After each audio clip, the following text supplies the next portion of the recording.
Alright, in the last video we were discussing about Bronsted-Lowry theory of acids and bases and हमने क्या पढ़ा कि acid जो है वो प्रोटॉन डोनर है एंड बेस जो है वो प्रोटॉन एक्सेप्टर है according to the Bronsted Lowry theory. और हमने लिमिटेशंस के बारे में भी पढ़ा।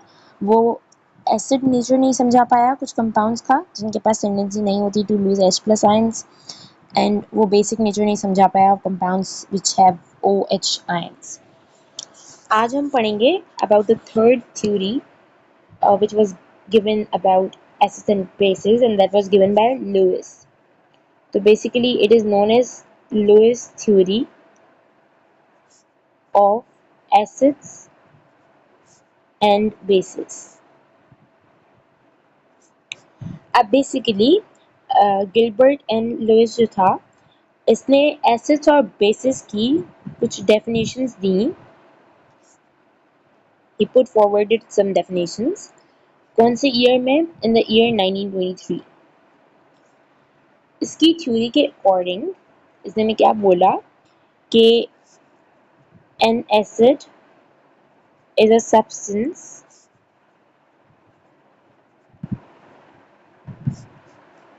that is capable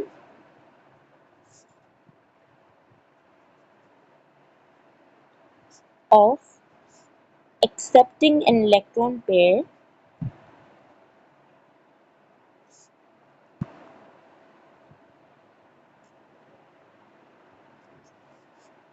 and similarly जो base है that is capable of that is a substance that is capable of donating an electron pair।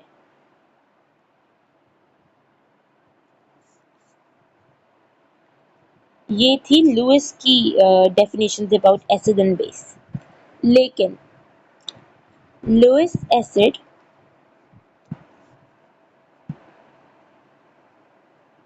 जो है that is an electron pair acceptor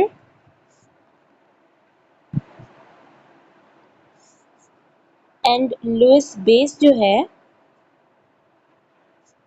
that is an electron pair donator या फिर donor। सही है। तो उसने पहले क्या बोला कि एसिड एक ऐसा सब्सटेंस है जो कि एक इलेक्ट्रॉन पेयर को एक्सेप्ट कर सकता है और बेस एक ऐसा सब्सटेंस है जो कि एक इलेक्ट्रॉन पेयर को डोनेट कर सकता है।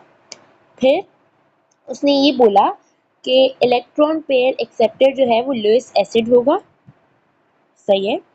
और लुइस बेस जो है वो इलेक्ट्रॉन पेयर डोनर होगा which is the same thing जो कि हमने यहाँ पे पढ़ी। सही है। जो प्रोटॉन है ना which is like H plus that is capable of accepting a pair of electron। जैसे H2O is capable of donating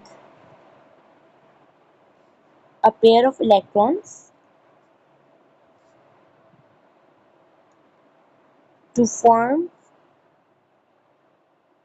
a covalent bond। अब covalent bond क्या है ये भी हमने पढ़ा था। like covalent bond जो है that is the sharing of electrons।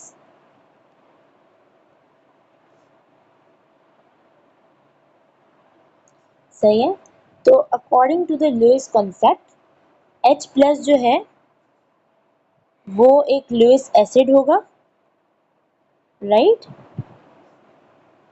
And H2O जो है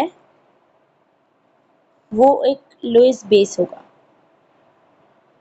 क्योंकि उसने क्या बोला कि एक एसिड जो है वो लुइस एसिड क्या है इलेक्ट्रॉन पेयर एक्सेप्टर है। तो H प्लस ने क्या किया एक्सेप्ट किया एक पेयर ऑफ इलेक्ट्रॉन्स को और H2O जो कि लुइस बेस है उसने क्या किया एक इलेक्ट्रॉन पेयर को डोनेट किया तो that is an electron pair donor. सही है।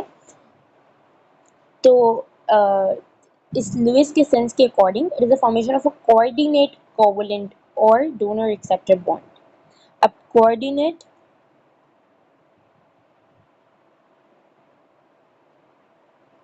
कोवलेंट या फिर डोनर एक्सेप्टर बॉन्ड क्या होता है?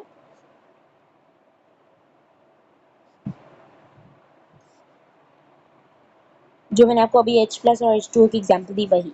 जैसे we can consider the reaction NH3 plus BF3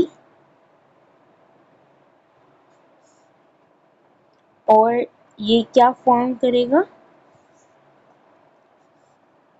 N3N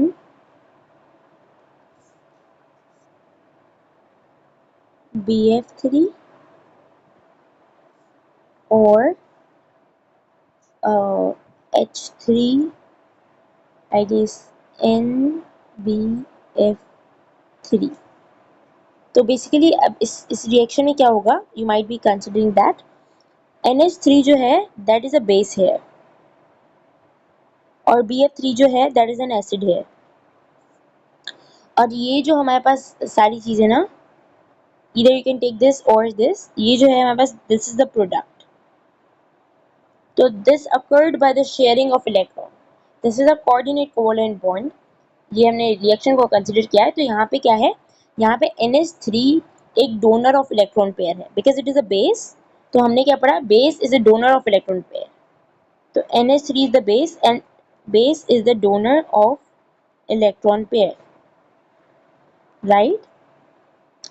और BF3 जो है ना, BF3 this one, this BF3 is the acceptor of electron pair। क्योंकि हमने क्या पढ़ा कि acid will be the acceptor of electron pair, right? So according to the Lewis concept, NH3 is a Lewis base and BF3 is a Lewis acid। और ये जो हमारे पास सारी की सारी चीज बनी ना, this is the product। अब this was the entire theory that was given by Lewis about acid and base। अब इसने भी थ्योरी तो दी थी लेकिन there were several limitations in this theory as well। तो basically limitations of Lewis acid base concept। तो अगर हम limitations की बात करें of Lewis acid and base concept की, तो पहली बात तो it could not explicate the release of energy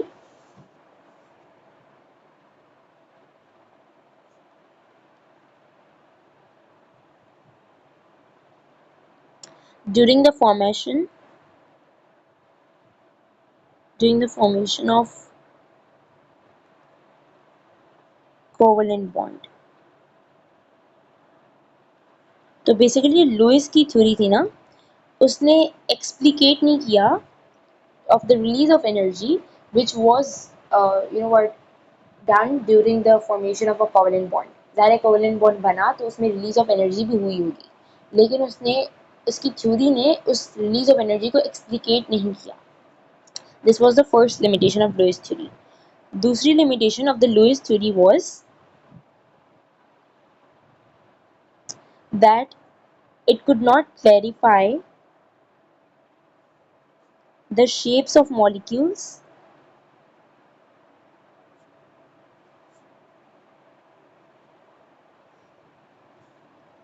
and amount of energy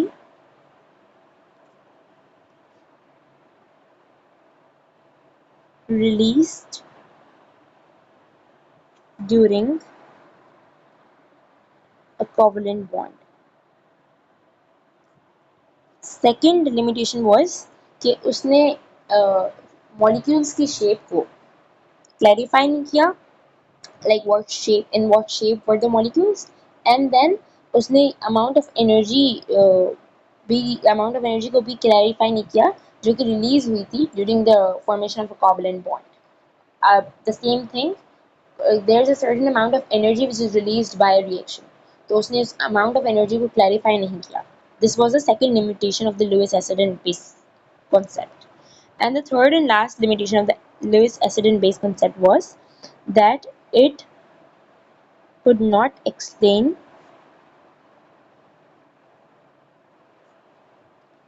the nature of attractive forces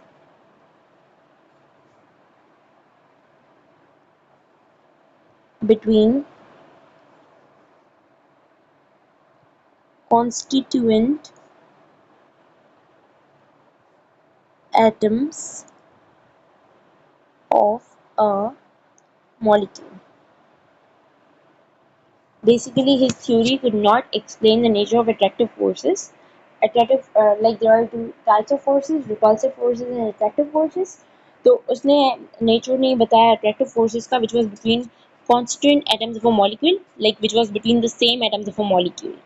Obviously, between the same molecules there is attractive force, जो कि उसने नहीं समझाई, like the nature of those attractive forces. So we studied three theories of acids and bases. पहली theory हमने क्या पढ़ी थी? The first theory was the Arrhenius theory. Arrhenius की theory was very simple. उसने ये बोला कि एसिड्स ऐसे सब्सटेंसेस हैं जो कि प्रोड्यूस करेंगे हाइड्रोजन आयन को,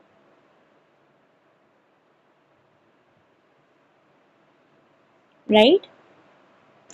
एंड उसने ये बोला कि बेसिस ऐसे सब्सटेंसेस हैं जो कि प्रोड्यूस करेंगे OH आयंस को, सही है? और उसमें हम एग्जांपल ले सकते हैं HCl की, NaOH की, एंड सो ऑन. उसके बाद the next theory that we learned about was Bronsted Lowry theory. Bronsted Lowry theory जो थी, इस थ्योरी में हमने ये पढ़ा कि acid is a proton donor, right, and base is a proton acceptor.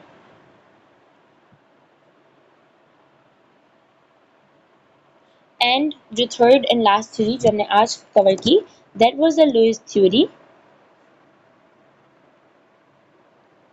जिसमें हमने ये पढ़ा कि एसिड्स जो हैं they are electron pair acceptors and bases जो हैं they are electron pair donors,